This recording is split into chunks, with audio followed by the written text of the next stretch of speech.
Modern Warfare 2's multiplayer beta is coming out this weekend, and even though it's only going to be on PlayStation the following weekend, it will be available for Xbox and PC users, which is the time I will be playing it since I don't own a PlayStation.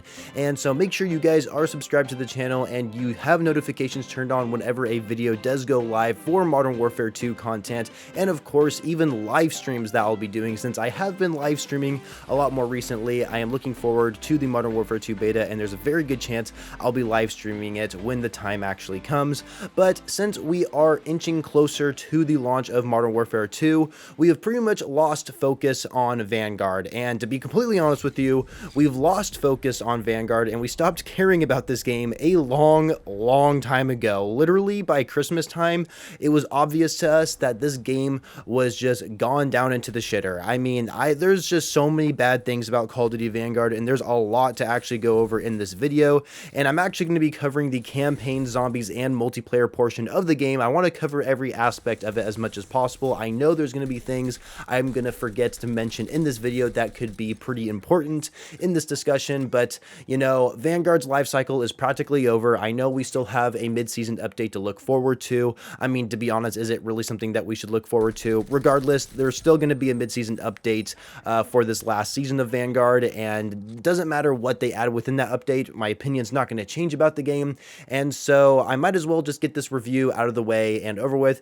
and share off my opinions of this game. So let's go ahead and start with the campaign. There isn't anything special about Vanguard's campaign. There really isn't anything about this campaign that makes it stand out compared to previous Call of Duty titles. You know, last year that we saw within Black Ops Cold War, I didn't enjoy that campaign all that much, but I thought it was still a little unique and more interesting than what we saw within Vanguard.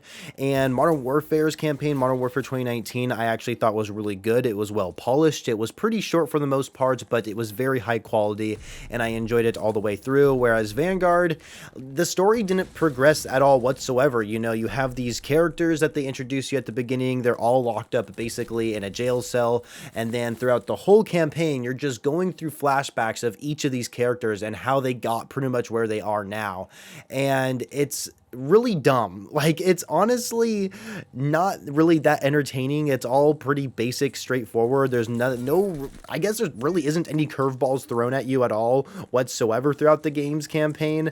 And another thing is these characters, these flashbacks, you know, you get a better understanding of who these characters are, like Arthur Kingsley, Polina, for example. You know, you get a better understanding of who these characters are, so it makes you want to care about them more. But really, I don't care about any of these characters, and it's a little unfortunate that is the case. And it's also unfortunate that we didn't see Captain Butcher in the campaign whatsoever. I mean, maybe we see him. Does he narrate in the campaign? Honestly, the campaign is not memorable enough for me to actually remember if Captain Butcher's in it at all whatsoever, but we do know he is part of like this storyline within Vanguard, and so, but I just don't think he is like brought up at all within the campaign whatsoever, which is unfortunate because that was a character from Call of Duty World War II that I loved, and I think a lot of other people liked Captain Butcher as well. And so I just felt like there was no progression in the story whatsoever, just because it was all flashbacks. The very end of the campaign is when the story actually progressed. And another thing is that the end of the campaign, this is a spoiler, and I don't think anybody really cares if I spoil the campaign, but they hinted at zombies being part of the actual main story. And I kind of already knew this back in Black Ops Cold War anyway, and so it wasn't a huge surprise to me that they tied in zombies there at the end, but I didn't care. Like, I don't want zombies to be a part of the campaign story. That's just my own personal preference. I liked how zombies was its own standalone thing, and now somehow it has to be part of the same story we see within Black Ops Cold War zombies, Black Ops Cold War's campaign, Vanguard's campaign, and multiplayer and Warzone is all connected somehow. I'm not a huge fan of it. I thought it was good when they were just like in their own linear path, and now for whatever reason they all have to combine. Also, in terms of its difficulty when you play through the missions, I didn't think they were that difficult. I'm the kind of person who plays on veteran difficulty, or at least I try to play on the hardest difficulty that the Call of Duty campaign has to offer. And that's what I did within Vanguard my first playthrough as well. But there were some missions that were like, or certain points that were pretty difficult, but for the most part, I didn't think it was that hard whatsoever. For whatever reason, Call of Duty campaigns seem like they're getting easier over time. Maybe I'm just getting better as a player. I have no idea. But regardless, the campaign, this game is not worth buying for at all. Like, you do not want to buy this game for its campaign. I do not recommend that. There are much better Call of Duty campaigns out there that have a lot more replayability value to them. So I definitely avoid staying away from the campaign when playing this game. Now, moving on to zombies here, I definitely enjoyed zombies a little bit more than the campaign, because of course campaigns usually don't have like a whole lot of replayability value to them for the Call of Duty series, but zombies of course does. And zombies, unfortunately, was terrible. I mean, this is quite literally the worst zombies experience we have ever had in any Call of Duty game. I can guarantee you that right now. Despite there being some grind factors in them, like, you know, camo challenges that you can go for, it's still the worst zombies experience that you'll ever like play in Call of Duty history. First of all, at launch, we got ourselves Der Anfang, which the main hub area was a multiplayer map, so that's already a bad taste in our mouths. The different areas that you would teleport to complete objectives were also multiplayer areas, or they're the same areas as the hub area, which made no sense, because it's like, why are you teleporting to an area that you're already at? It literally makes no sense at all whatsoever. And just the whole fact that progressing through rounds, you had to complete objectives in these certain areas was already bad enough. I mean, holy crap, like, you're not surviving like you normally do. You take out a certain amount of zombies and then you progress to the next round. No, it's not like that. You have to complete objectives and then move on to the next round. I mean, don't get me wrong, it can get pretty difficult, which I enjoy the challenging factor of it, but it's just boring. Like, there's just nothing else to it. I mean, the game launched with like 3 different objectives that you would cycle through the same match over and over and over again, and it was not fun at all whatsoever. Of course, over time, they added in new objectives to make it a little bit better, but it really didn't change the pacing that much at all whatsoever. And then of course, when Terra Maldicta came out, that also sucked, because even though it gave us like a new area to explore, which really wasn't even that unique of an area to explore, because it was also a multiplayer map you were playing on, the thing about Terra Maldicta is that it was the same dealio, you know, it was the same whole round-based situation. They did add in a Easter egg quest in there, which made things a little bit more interesting. I guess that made it a little bit better. And one thing about Der Anfang they made a little bit better as well was adding a Von List office for you to go ahead and survive normally on the Shinonuma area, but you weren't able to explore the entire Shinonuma map. It was only the shack area in the center of the map that you could explore. And it's just not good. Like, this whole like idea of doing like round-based through completing objectives, it just does not work. Why would you change up the formula that we saw within zombies all these years? And then we got Shinonuma. Like, literally, we already had like Shinonuma basically in the game, but then they made a like full remastered version of Shinonuma to play as a normal round-based survival map that we are used to loving in previous Call of Duty games. And that actually played well. It actually made zombies a hell of a lot more enjoyable when they added Shinonuma. And unfortunately, Shinonuma is the only map that you are going to be playing when you play Vanguard Zombies. Like, you have no incentive to play any of the other maps like Der Anfang, Terra Maldicta, because of course with those maps, you know, it's not normal round base, it's more objective style, which is not fun at all. And then of course the Archon came out after Shinonuma, which is the normal round base that we all love, right? However, the catch is that the Archon is literally just a remastered version of Terra Maldicta. It's literally the fastest remastered zombies map we have had in Call of Duty history, and probably will remain as the fastest remastered map in Call of Duty history. Like, they literally just took Terra Maldicta, changed to put like a green overlay on it, and then made it normal round base with the added boss fight in there, which, don't get me wrong, the boss fight is fun and all. Like, I enjoy doing that kind of sort of thing, but you know, it's too late, right? You know, it's already too late, and it's just a real shame that the way Vanguard Zombies turned out. Now, I'm totally aware that Treyarch did not have the time they needed to develop zombies. We should never have even had zombies in the first place, honestly. Like, this is just a complete waste of the developer's time.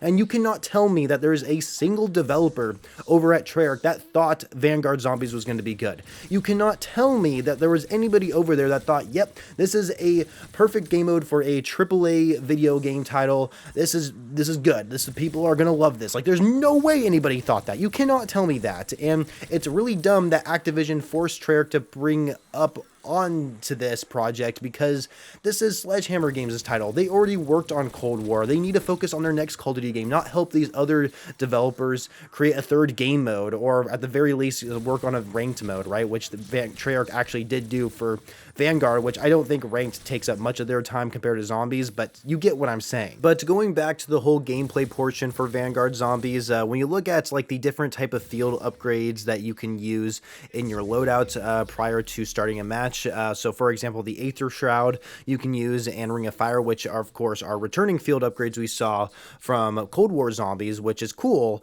and I like how they were actually added into this game. However, I felt like Aether Shroud was the best field upgrade to use. There was literally no point in using any of the other ones, and you know, in Cold War you could actually upgrade these things by grinding the game like on many hours and have permanent upgrades to them. Of course, you can upgrade these field upgrades in game, which I thought was really cool, by like sacrificing a heart that you can earn every round if you're playing like Dur and Fang, or every 3 rounds if you're playing like Shino Numa, for example. But the Aether Shroud I felt like was the only good field upgrade to use. I didn't see any incentive in using any of the other ones. Also, the Dark Aether camo, the Mastery camouflage you unlocked for getting gold, or the gold equivalent of zombies on every weapon in the game. It looks alright. I like the fact that it's like a green tiger camo, but it's animated, and I think a lot of people don't give as much credit as maybe it deserves. I mean, of course, it can look a lot better than it actually does. However, the grind for Dark Aether camo is just not worth it at all. The grind for each weapon that you need to like just unlock gold camo, or just unlock every camouflage challenge, or complete every camouflage challenge for a particular gun, it's just way too long. Like, there's very few people out there who have unlocked Dark Aether camo, and I give props to those guys. You know, you could show it off in Warzone and people can give you a lot of respect for it, but I mean, for how bad the gameplay actually is for Vanguard Zombies, I just can't do it. There's no point for me going for Dark Aether camo. It is just not something that I am willing to do at all whatsoever, especially compared to earning Dark Aether camo in Black Ops Cold War. I thought Black Ops Cold War did it perfectly the way you go for Dark Aether camo in that game. I didn't think the grind was too tedious, and I thought it was just the perfect balance to actually, for going for something you want to unlock long term, and I really like the way Black Ops Cold War did it. They did it perfectly, but Vanguard Zombies, they just made the challenges too hard, and they made the gameplay extremely boring, so therefore there is absolutely no incentive to go for it. Another thing that I really don't like about Vanguard Zombies is that there's no side Easter eggs or extra things to do other than just survive. Like, literally, like what we saw in previous Call of Duty games is that we would sometimes have side Easter eggs like, oh, here's a trick to get the wonder weapon for free by doing this Easter egg, or, you know, maybe you can get a free perk by doing this little Easter egg or something like that, or here's the different locations to build a shield so that way you can have extra protection when you're carrying it, right? We don't have any of that in Vanguard Zombies. There is absolutely nothing in the slightest that relates to having some sort of side Easter egg or buildables that you can actually go ahead and try and create that are unique to the map itself. There is nothing like that within Vanguard Zombies, and it totally takes away the atmosphere of Call of Duty Zombies that we've loved in previous titles. And this is a huge downgrade, and of course this kind of goes back into, like, you know, Treyarch not having enough time to develop a Zombies mode for Vanguard, and so yeah, that really dampened the way Vanguard Zombies looked, seeing this right at launch. And also when they introduced the Zambala special zombie type within Terra Maldicta, this was so annoying to go up against. It's definitely not as annoying to go up against now. They made it where the Zabala is not immune to your gunshots while it's trying to like switch faces or whatever. You know, the worst part about Zambala is that it doesn't really attack you. It just like puts up these mines that you can easily run away from unless you're standing still, of course, and then you can take a lot of damage from it. But the Zabala, you know, it's just really annoying. You know, it's just kind of irritating having those mines come up near you and you just have to run away from them. But that's all that's the only attack form that the Zabala does, and so you just want to get rid of it as fast as possible just because of how annoying the attacks are.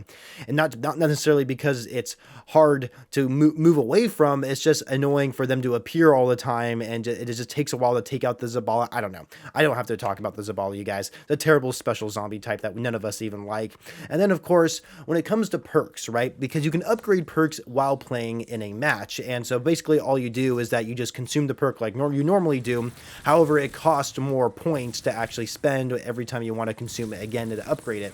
However, the problem with upgrading perks within the game is that it doesn't grant you any more special abilities. So like Juggernog, for example, or whatever the Juggernog equivalent is in this game. I don't actually remember the names because I could care less. But the Juggernog equivalent perk that we see within Vanguard Zombies, every time you consume it, it gives you more health. It doesn't give you any more other abilities that you don't already have, which with the Juggernog may actually not be the best example. Let's look at like Stamina, for example, right? The Stamina equivalent, you know, when you drink it, it makes you run faster. You drink it again, it makes you run a little bit faster. You drink it again, it makes you run a little bit faster, but it doesn't grant you any other abilities, like you can't slide further, you can't slide faster, you can't, I don't know, throw equipment faster or anything like that. Might be more of a sleight of hand sort of thing, but you get what I'm saying, right? You don't get any new abilities when you consume a perk. It just increases the ability you already have to be slightly better than before, right?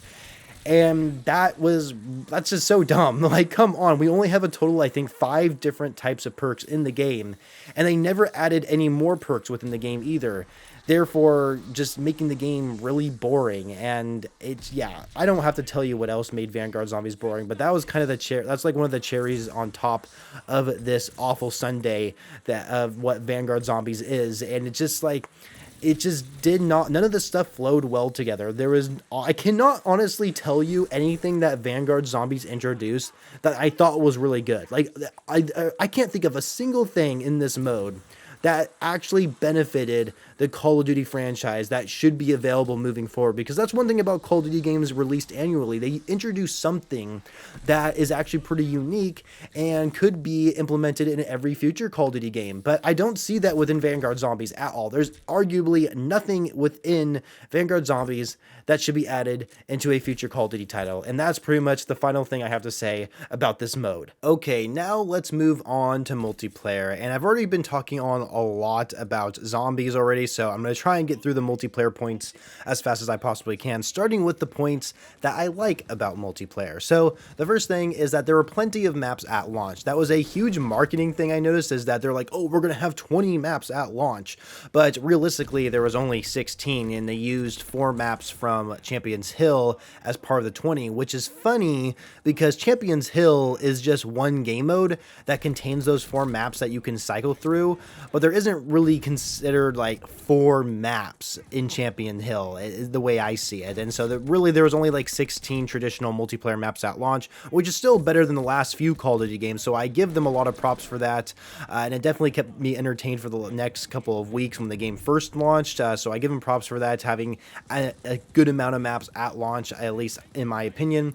But also, I thought there were a decent amount of weapons added post-launch as well. We didn't get a whole lot of multiplayer maps added post-launch, but we did get quite a few weapons. I mean, could they have added more weapons? Sure, but I felt like the variety of weapons we got within each season was a pretty decent amount, and so I think for me personally, it kept me entertained knowing that we were getting more guns to try out throughout each season, which I really did appreciate. Another thing that they did is that they made it to where operators had a sort of progression system to them. So each operator, you could level it up from level 1 to 20, and throughout those 20 levels, you can unlock different things from that character, like new outfits, finishing moves, quips for that person to say, which I think was a kind of a cool, unique feature that Vanguard added.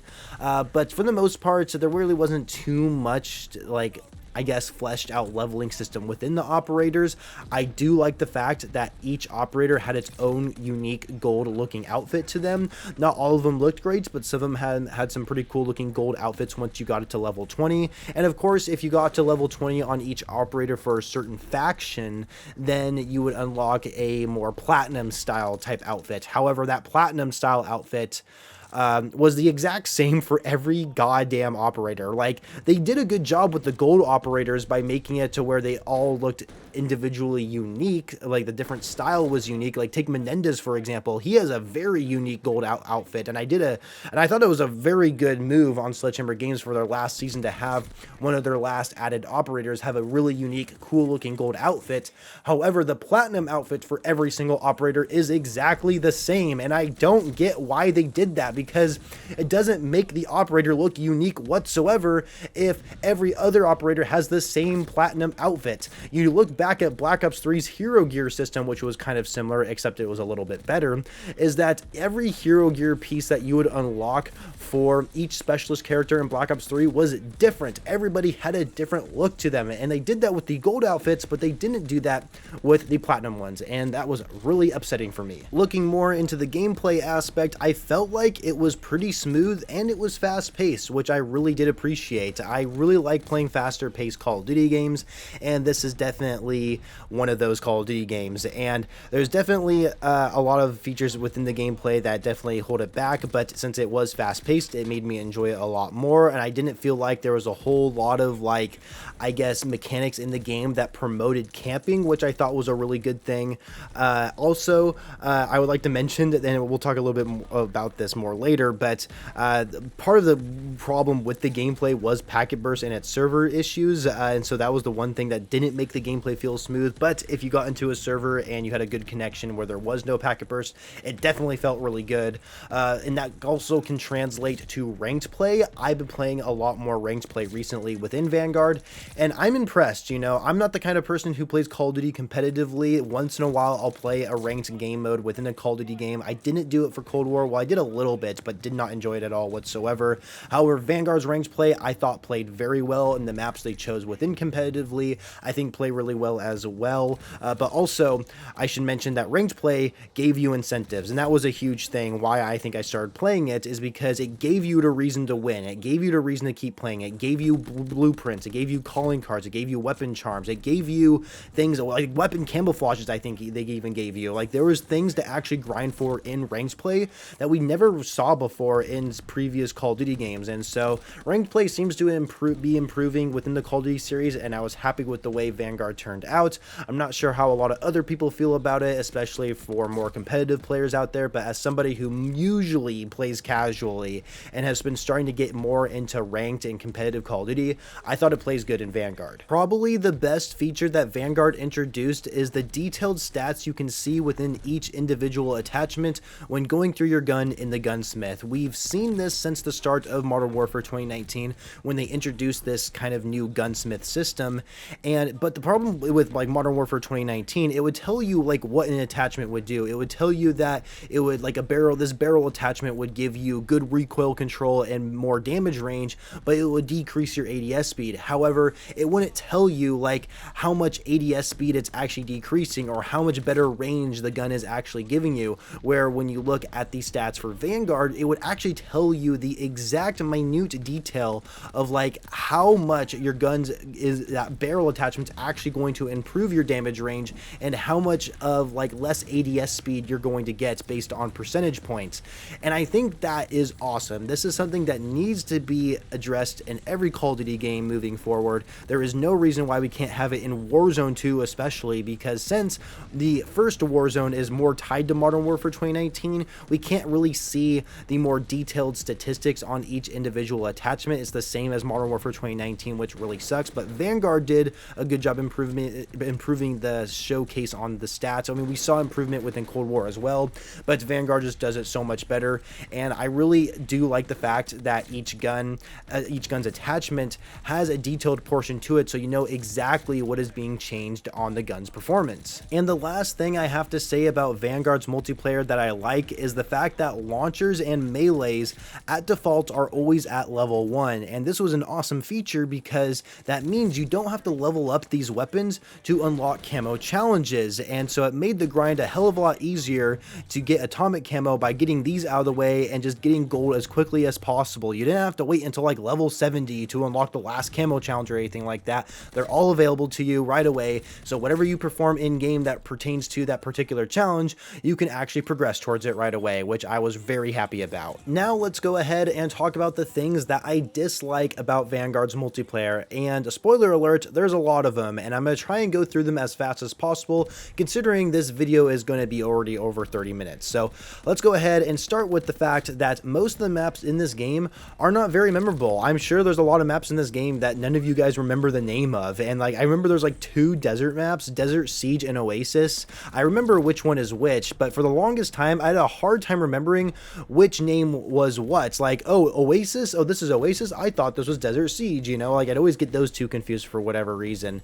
And the thing is, like, there's a lot of the maps that I don't think really play all too bad. However, due to the layout of these maps, it made spawn killing really easily. Like, you look at the map Gavutu, for example, one of my favorite maps to actually play within the game. But if you're playing on blitz pacing, there's a good chance that one of the teams is going to get spawn killed like crazy, and there's a good chance that one of the players on the enemy team, who is, I guess, spawn killing, they're going to get a nuke. And I've seen it happen a lot more frequently recently, and it gets extremely annoying, especially since it's like one of, if not my favorite map in the game. Seeing it being treated like that, it just really makes me upset. And so the spawns are absolutely terrible, and that could be due to the fact of the layout of the maps. But yeah, I really don't like the way that some of these maps played, and a lot of them aren't really all too memorable. Unfortunately, the color palette in the game doesn't really help it either. So, and also I'd like to mention that Ship House the Ship House playlist, which contains Shipment and DOS House, yeah, those, I did not like them. I do not like Shipment in this game whatsoever. I think it plays like shit. The spawns are absolutely atrocious.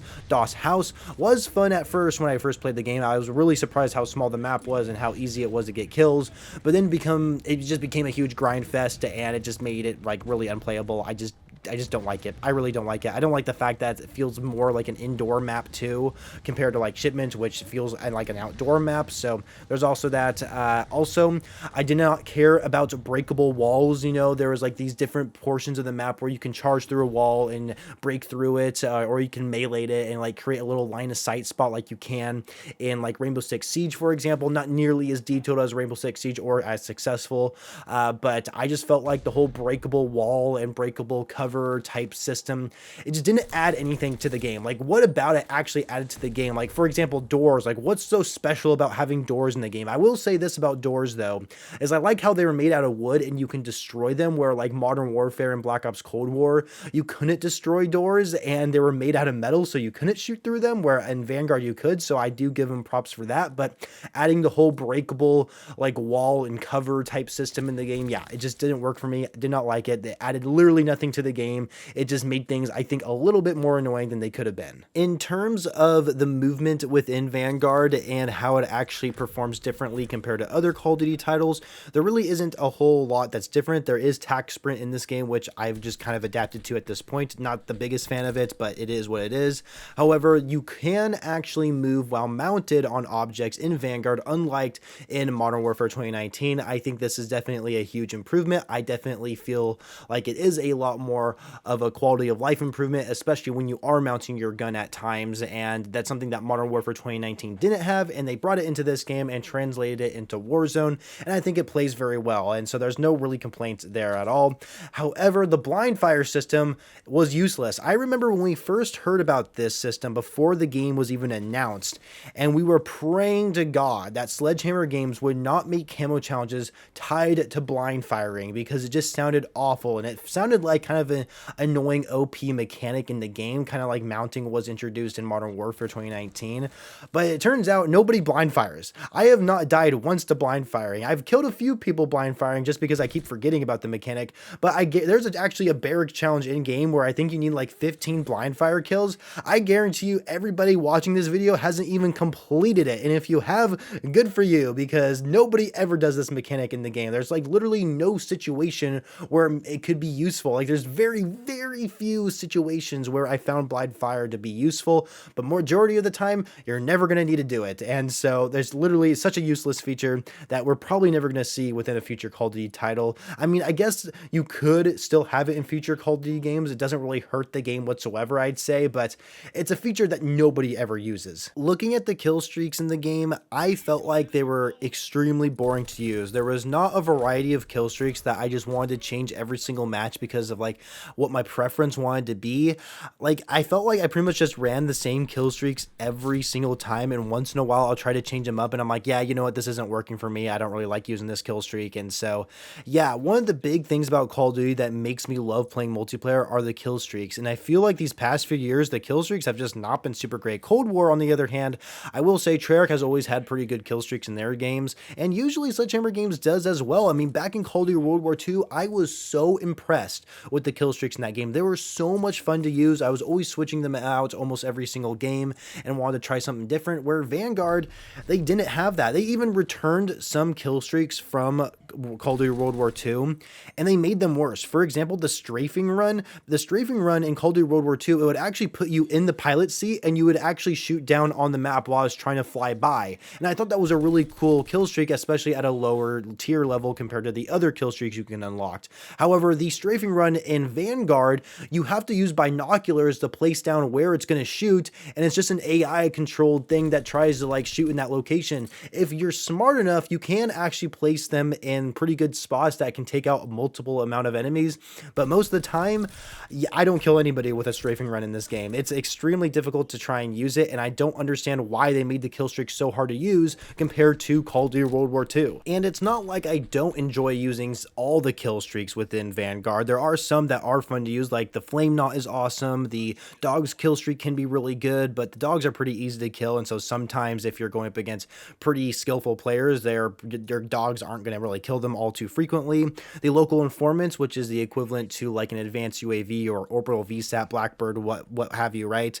It's equivalent to all those kind of kill streaks we've seen before in previous titles, and that is a good kill streak. And then of course the Ball Turret Gunner, which got added later into the game's life cycle. I want to say it was during Season 3 got added, and that's pretty fun to use. It's actually, I think, the highest tier kill streak, might be tied with the Local Informants there. But yeah, all the higher tier stuff are pretty good, but the medium tier and lower tier kill streaks are just not fun to use whatsoever, and so I was pretty disappointed with the kill streaks in this game. Another thing that was pretty annoying, it's not quite as annoying anymore now that they added a trophy system into the game, is lethal equipment. Lethal equipment used to be extremely powerful, and it got really annoying during the first season when they added an incendiary grenade, and it's a lot more weaker now than it was back then, but they pretty much added this incendiary grenade, and then the whole development team went on vacation for like an entire month. So during the whole like Christmas event, if you even want to call it that, the Festive Fervor event, we had to deal with playing shipmist like 24/7 and you have incendiary grenades just thrown everywhere. Like the whole map was practically on fire and you couldn't go anywhere without dying. It was extremely annoying. Not to mention you couldn't see anything either when these things are thrown, and so that didn't help the case either. And then eventually the Semtex or Grease Grenade actually got added on, which I personally like a lot. It's very, very good lethal to use. And then of course, very closer to the end of the game's life cycle, the previous season, I believe it was, is when they added a trophy system, which yes, sure, it's unrealistic, and Sledgehammer Games was definitely hesitant to add a trophy system into the game, but they caved in and they did it. They gave us a fictional trophy system made out of claymores. It's just so funny to look at, honestly, but it definitely makes the gameplay a lot more balanced, so lethals aren't nearly as annoying as they used to be, but it's still a complaint that I have because a lot of people seem to don't use trophy systems, and I don't understand that. I really don't. Looking more into the game modes, I don't have a complaint with pretty much any of the game modes other than the two, I guess, additional party game modes that we have. I mean, I guess Gun Game got added on, which was actually really fun, but Champion Hill, for example, that was a huge marketing game mode that they had before the game came out, and we even had an alpha for it too before the game came out. And Champions Hill is pretty much a different version of like Gunfight. It's more of like a battle royale style gunfight mode. It's not bad. It plays pretty well. I love playing it with my friends. However, this mode, it got no support. There might have been a couple updates that give you like some quality of life improvements while playing the game mode, but this game mode did not get updated like at all whatsoever. And so pretty disappointing that we didn't have any other like arenas to play in either when it came to Champions Hill. I mean, it looked like that Sledgehammer Games wanted to add more support to this game during its life cycle, but for whatever reason they didn't. And instead, we got ourselves a new game mode called Arms Race. Does anybody remember Arms Race? This was like supposed to be like the ground war version of Vanguard, right? The ground war game mode we see within Vanguard called Arms Race. And Arms Race got no support either after it came out. And I mean, I don't blame them for not trying to update it because not a whole lot of people played it. I will say this though, I've had a few games of Arms Race where if you play it like you're supposed to, like if you're just kind of playing it casually, it's pretty fun. Like honestly, if I've had some pretty intense games in Arms Race and the matches can get pretty dang fun, honestly. However, the biggest issue with this mode is that you can't just spawn in with your custom loadout. You have to save up enough cash to buy a loadout and you can keep it permanently for the rest of the match. And if you want to change your loadout, you have to save up more cash to purchase that loadout, which I just thought was really dumb. I just don't understand why you can't just spawn in with your own loadout. I mean, we're in a plane, we're dropping in a plane for goodness sakes. You don't think we're going to be fully equipped with our weaponry? That doesn't make any sense at all to me, but I mean, I guess it's just a game mode. It's just a game, right? But this game mode didn't get any more support to it. There was no other maps other than the Alps, I believe it was called, that you could play on. Yeah, I was not very happy about this game mode. It can be fun. It's fun to play casually and not really take it too seriously, but you know, it just didn't take off. It just is not nearly as good as some of the game modes we saw within Cold War, like the Combined Arms playlist or the Fireteam Dirty Bomb game mode. I mean, those were just so much better and just executed a lot better than Arms Race. Another thing is that the servers for this game were extremely bad. If you're somebody who plays on an internet connection that is not that great, like you're getting maybe 10 megabits per second, which I used to be getting, that was not fun. Playing on 10 megabit per second internet, low speed type internets is just not beneficial at all playing Call of Duty anymore, it seems like. I've noticed that these newer Call of Duty titles require you to have better internet connection now, which I think really sucks, and it has something to do with dedicated servers, I think. So the packet burst, for example, was a huge part about Vanguard that everybody talked about. It's definitely a lot better now. If you're somebody who has a lot better internet connection, I'm sure this isn't an issue, but for people who play Call of Duty on not so great internet speeds, you're going to notice a huge decline in, you know, your connections compared to older titles, which is a huge problem with the series. And I know I talked a little bit about this already, but post-launch support for this game was not good whatsoever. This game launched with a shitload of bugs and issues that just did not make the game feel polished at all whatsoever. This is probably the most unpolished Call of Duty game that has ever released. I have never played a game that was just like not ready to be launched at all. And it's a real unfortunate how bad Vanguard turned out, and it still seems to be a lot more popular than Halo Infinite or Battlefield 2042. Like, I don't know what's going on with games these days, but this game did not launch in a good state at all whatsoever, and the amount of support we got after launch was just not as consistent as it should have been. It already gave us a bad taste in our mouths the first couple months because they were literally on vacation like for a whole month of December. And so it's like people are getting this game for Christmas and stuff like that, and nothing's going to be fixed. It's just ridiculous. And what's really unfortunate is that multiplayer didn't get a whole lot of content either in terms of maps for each season. Like, we would be even lucky enough to get one original map. So it just was not good at all whatsoever. So I was really disappointed about that.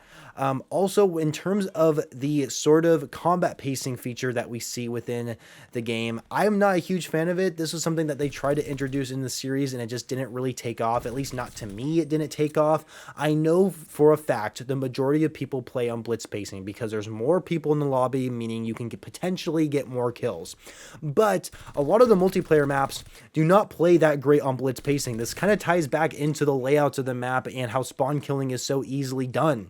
You know, Gavutu blitz pacing is awful because you can easily spawn kill if everybody's doing their job correctly. Tactical pacing is perfect. I actually felt like 6v6 on every map in the game is pretty well worth it, you know? I mean, it doesn't seem like very often I'm in a 6v6 game. And what's funny is you can change your preference of what kind of combat pacing you want to get into, and it's not even that consistent on where it actually wants you to go. Of course, it's always going to put you in the best connection lobbies, which it should be the case anyway, but I just think multiplayer should hands down only be on 6v6. Let's not try and change up the amount of players that you can put on a map, because it's going to change up the pacing of the game and it's not going to stay consistent, and therefore you as a Call of Duty player are going to have a lot harder time improving at the game. And that's just my personal opinion about the whole combat pacing thing. I don't think it should ever return. If we're going to change the size of the lobbies, make it like specifically towards a certain game mode, not for this combat pacing thing. That's just how I personally see the situation. Now, looking at the camo challenges here, since this is something that I always try to go for every single Call of Duty game that comes out. So Atomic Camo, it was a grind. It definitely was a grind to go for. It wasn't as bad as I remember it being looking back on it. And I think that's mostly due to the fact of how many double XP weekends we actually got. So for example, of course, you need to like level up your guns to level 70, which level 70 is a pretty high freaking level. It can take a while to get there, but with the amount of double weapon XP events we had, I took full advantage of them, and it wasn't really all that difficult to level them up. However, doing some of these challenges were pretty damn annoying. For example, the long shot challenges, like holy mother of God, the amount of long shots I had to do within this game is absurd, and I cannot tell you how many times it has been upsetting to me that getting long shots on certain maps are just practically impossible to do, especially for using on a longer range type weapon like a sniper rifle, for example. It is ridiculous, and at one point each individual long shot challenge for every single weapon required you to get 100 of them, and eventually they updated the game where now you only need 50, and they did the same thing with headshots, but headshots I wasn't really too concerned with. It was the long shots that were annoying. And I was very grateful that they cut the long shots in half, even though I've already completed most of the guns in the game already. So, oh my goodness, like I really do hope Sledgehammer Games and the rest of the Call of Duty developers out there learn from this, that the long shots are not something people want to go for. If it's like 10 long shots, fine, okay, we've had that before in like Black Ops 2, Black Ops 3, for example. I am okay with 10 long shots, but my God, 50 to 100 long shots, not fun at all, and it was just the most tedious challenge I have ever had to go for in any Call of Duty game, and I am not looking forward to something like that being returned in Modern Warfare 2. We did get ourselves some barrack challenges in the game, but unfortunately, if you completed every single challenge within the barracks, you don't get anything. There's no calling card, no extra XP reward, literally zip, nothing. And despite the challenges really not being a true 100%er challenges, meaning that these challenges really aren't hard to complete at all, it doesn't take too long to complete all of them unless it's the one where you have to detonate some amount of bombs in Search and Destroy, which that can be pretty difficult and time consuming. But you know, all the other challenges are pretty easy to complete, but you don't get any rewards. However, we do have the seasonal challenges, the same type of system we see within Black Ops Cold War. Those were fun to go for. You know, I like going for those and getting the 100%er calling card, but other than that, that's really it. And not even all those challenges are like working properly. I can't get all my Season 3 challenges done just because, like, for whatever reason, it says I have 17 out of 20 completed, but when I look at the list, it says I have all of them completed. So I don't know what the deal with that is. And tying into the seasons again, when you level up per season, you know, your rank does reset back to level 1, but you know, you still have everything unlocked.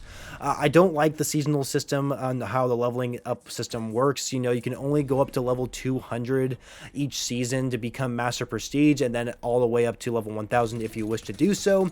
But if you do wish to go up to level 1000, all it is bragging rights, because you don't earn zip for going to level 1000. You earn literally nothing other than all those, like, I guess, extra tier skip tokens you can get every 50 levels. But like, other than that, it's like by the time you get to level 1000, you're already going to be at tier 100 in the battle pass. So what's the point? Like, I mean, I guess you can stack them up for like future seasons and, you know, progress, get through the battle pass a lot quicker, but I mean, what's the point of going through level 1000?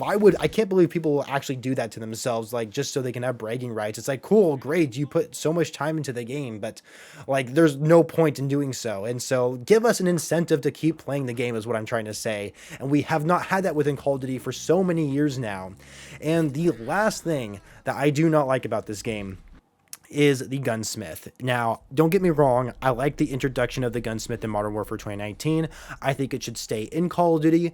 However, the problem with the gunsmith in Vanguard is that we have 10 different attachment slots. Now, it's not just the fact that we have 10 different attachment slots, it's the fact that you can fill an entire gun with 10 attachments with basically no restrictions in doing so, right? You know, you look at Black Ops Cold War, you can only equip 5 attachments on a weapon, I'm pretty sure. However, there was a wild card you could use to increase the amount of attachments on your gun, but it would take away, you know, like other areas when creating that type of class or loadout, right? Where Vanguard, there's no restrictions for using 10 attachments, right? It's just like that by default. And although it those 10 attachment slots that you fill up, it definitely improves the gun significantly. All those 10 attachments can improve your gun significantly. It's just really annoying that that's literally the standard for the whole Vanguard's multiplayer experience, and for whatever reason, I'm just not a huge fan of it. It also doesn't make ranked look good either. That's probably the one criticism I'll have about ranked, is how much restrictions there are within it, especially in the attachment section. But I understand why they do it. They want to have ranked to be more of an even playing ground. I get why they do it, but it'd be a hell of a lot more enjoyable to play competitive Call of Duty if they had every single feature from the multiplayer in it. But that's just my personal opinion, and that is all my opinions about Call of Duty Vanguard. This review went on for way too long than it should have, but there's a lot of things I really need to get off my chest and just really point out, because I personally do think I'm right on everything I said here. Like, I know a lot of people do not like Vanguard whatsoever, and there's a lot of issues about this game that just puts a huge stain on the Call of Duty franchise. And I really do hope Sledgehammer Games steps up with their next Call of Duty title. I mean, they did get screwed over with the whole development cycle. They were technically supposed to come out with Black Ops Cold War, but then Treyarch took that over. So Sledgehammer Games, they look like the worst Call of Duty developer right now. I know they have a lot of potential. I thought Call of Duty World War II was fucking amazing, but of course that game came out during Glenn Schofield and Michael Condrey's time at Sledgehammer Games.